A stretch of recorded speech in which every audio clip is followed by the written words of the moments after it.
मेरे प्यारे विद्यार्थियों, तो एक बार फिर स्वागत है आपका मेरे YouTube चैनल अजरा खान हिंदी एकेडमी। मैंने पिछले वीडियो में आपको रीढ़ की हड्डी पार्ट को एक्सप्लेन किया था। वहीं पर यहाँ पर हम उसकी एक्सरसाइज करने वाले हैं आज। तो पेज नंबर आप सब लोग निकालिए। एक अच्छा 10वीं के विद्यार्थियों से मेरा निवेदन है, पेज नंबर है 40। ठीक है, संजाल पूर्ण कीजिए। देखिए पहला है राम स्वरूप, यहाँ पर रिश्ते लिखा हुआ है। अपन ने लेसन यदि अच्छी तरह सुना होगा आप लोगों ने, तो आप लोगों को ये मेरी भी जरूरत नहीं पड़ेगी, इतनी अच्छी तरह आप अपने मन से भी ये कर सकते हैं। फिर भी मैं आपकी सहूलियत के लिए यहाँ पर करवा रही हूँ। रिश्ते राम स्वरूप और उमा में क्या रिश्ता था? पिता और पुत्री का। ठीक है, रतन और राम सॉरी, ये यहाँ देखिए नौकर और मालिक लिखा हुआ है। तो नौकर कौन था? रतन था। और मालिक कौन था? राम स्वरूप था। अभी यहाँ पर रिश्ते में ये देखिए आप, पति पत्नी, पति पत्नी, ये पति और ये पत्नी। ठीक है, पति कौन था? राम स्वरूप था। ठीक है, और पत्नी कौन थी? राम स्वरूप की प्रेमा थी। अभी यहाँ पर देखिए शंकर और गोपाल प्रसाद, जो रिश्ता लेके आए थे वो बाप बेटे थे ना, तो पिता और पुत्र का रिश्ता था। यहाँ पर आपने ये देखा रिश्ते, मैंने बताया आपको, आप रीढ़ की हड्डी पार्ट को एक बार एक्सप्लेन किया हुआ वीडियो देखें तो आप ये रीढ़ की हड्डी पार्ट के ये जो रिश्ते हैं ये आप बहुत अच्छी तरह समझ जाएंगे। अभी अपन देखिए दूसरी है कृति पूर्ण कीजिए। ये मैंने लिख के रख लिया था, अभी मैं आपको ये मिटा कर करके देती हूँ। यहाँ पर टाइम वेस्ट होगा इसलिए मैं लिख के रख लेती हूँ, फिर एक आपको करके बताती हूँ। यहाँ पर रीढ़ की हड्डी पार्ट जो है मैंने एक्सप्लेन किया हुआ है लेसन, वो आप जरूर देखिए, तो आपको बहुत ही अच्छी तरह से रिश्ते जो उसमें बताए गए हैं वो समझ में आ जाएंगे। अभी देखिए दूसरा है, पेज नंबर 40 है, कृति पूर्ण कीजिए। ठीक है, लिखा हुआ है। अभी ये है, पहला है व्यावसायिक शिक्षा के नाम। व्यावसायिक शिक्षा के नाम, रीढ़ की हड्डी पढ़ा है, आना चाहिए।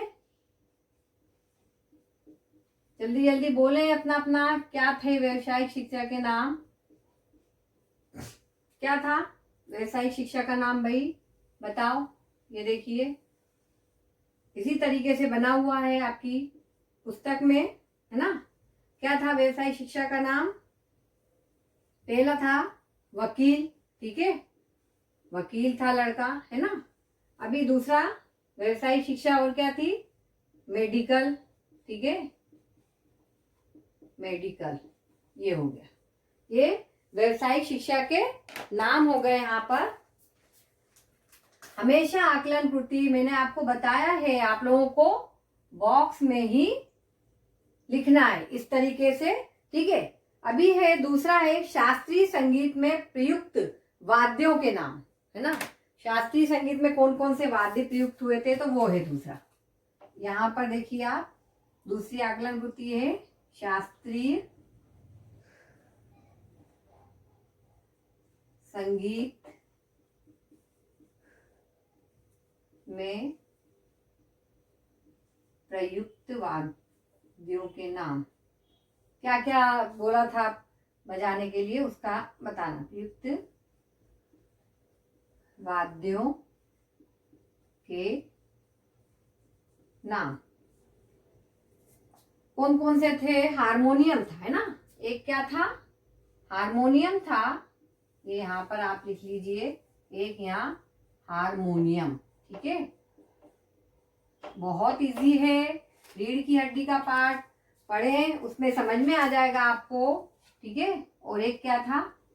सितार था, कि भाई लड़की को आता है कि नहीं बजाना, है ना, वो बोलते हैं ना। तो एक हारमोनियम और एक सितार था। ठीक है, मैंने आपको एक बार और बोल रही हूँ कि बॉक्स बनाना जरूरी है। बॉक्स के बिना अगर लिखा तो 0 मार्क्स मिलता है। आकलन कृति या संजाल कृति में बॉक्स की बहुत आवश्यकता होती है। मैं बार बार आपको इसी तरफ ध्यान में करवाती हूँ कि आप लोग सब लोग बॉक्स को बनाएं। अभी आपने देखा कृति पूर्ण कीजिए, व्यावसायिक शिक्षा के क्या नाम थे? वकील और मेडिकल था और शास्त्रीय संगीत में प्रयुक्त वाद्यों के नाम क्या था, हारमोनियम और सितार। अभी आपको ये दूसरी भी आकलन कृति जो है आपको समझ में आ गई होगी।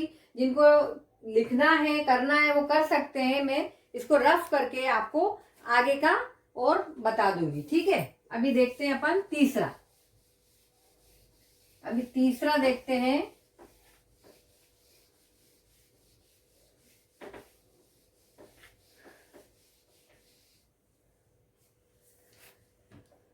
तीसरा क्या है, गोपाल प्रसाद की दृष्टि से बहू ऐसी हो, कैसी होनी चाहिए थी, तो उनने अपनी वो रखी थी, गोपाल प्रसाद की दृष्टि से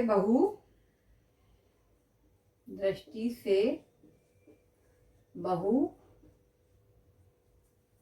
ऐसी हो, ठीक है, ऐसी हो, कैसी होनी चाहिए थी, उनकी क्या क्या शर्तें थी गोपाल प्रसाद जी के, है ना। पहला क्या था, पहला था कम पढ़ी लिखी, ठीक है, उनको कम पढ़ी लिखी लड़की चाहिए थी। उमा पढ़ी लिखी थी लेकिन वो लोग झूठ बोल रहे थे कि हमारी बेटी कम पढ़ी लिखी है। दूसरा क्या है, घर के काम करने वाली, है ना, घर के काम करने वाली, सब काम आना चाहिए उसको, सिलाई कढ़ाई बुनाई सब आना चाहिए, हारमोनियम बजाना, घर के काम करने वाली। ऐसा लग रहा था वो बाजार में कोई चीज पसंद करने जाए, ठीक है। अभी तीसरा है सिलाई पुराई जानने वाली, है ना, यानी सिलाई कढ़ाई, है ना, मैंने बताया ना आपको, सिलाई पुराई जानने वाली। ये हो गई, तीसरी हो गई। अभी चौथा है चश्मा भी नहीं पहनती हो, चश्मा भी नहीं होना चाहिए, क्योंकि पढ़ी लिखी लड़कियां जो है आजकल पढ़ाई इतनी हार्ड हो गई है, कठिन हो गई है, चश्मा लग ही जाता है, तो उनको चश्मा ना पहनती हो, है ना, चश्मा ना पहनती हो।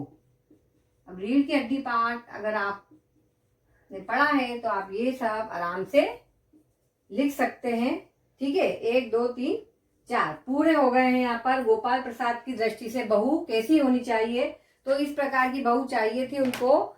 एक तो देखो कम पढ़ी लिखी, ये भी बॉक्स में बनेगा, ठीक है। मेरा पेन थोड़ा सा लाइट हो रहा है, एक मिनट, हाँ, दूसरा लेती हूँ।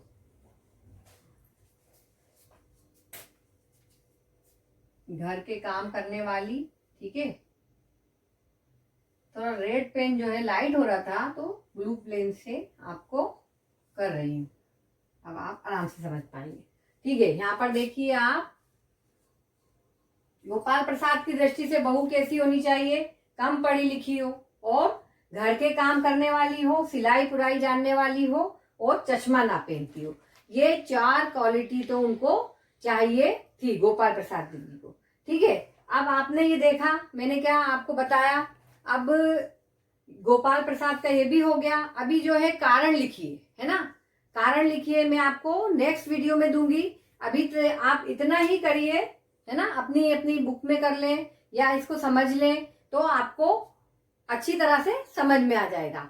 अब आपको क्या करना है, मेरे वीडियो को लाइक करें, शेयर करें और सब्सक्राइब करें। Bye, take care.